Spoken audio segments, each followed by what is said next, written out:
Anda sedang batuk atau bersin? Tahukah Anda bahwa saat ini Anda berpotensi menyebarkan ribuan hingga jutaan kuman ke udara? Anda dapat mencegahnya dengan mengikuti etika batuk yang benar berikut ini. Saat Anda batuk atau bersin, selalu gunakan tisu atau sapu tangan untuk menutup mulut dan hidung. Jika tidak ada tisu atau sapu tangan, gunakan lengan bagian dalam, bukan telapak tangan. Gunakan masker yang menutup hidung dan mulut selama Anda batuk dan bersin.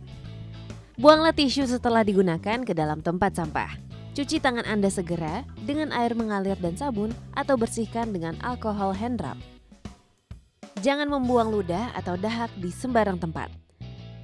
Dengan menjalankan etika batuk ini, maka kamu ikut membantu untuk mengendalikan infeksi di sekitar kita.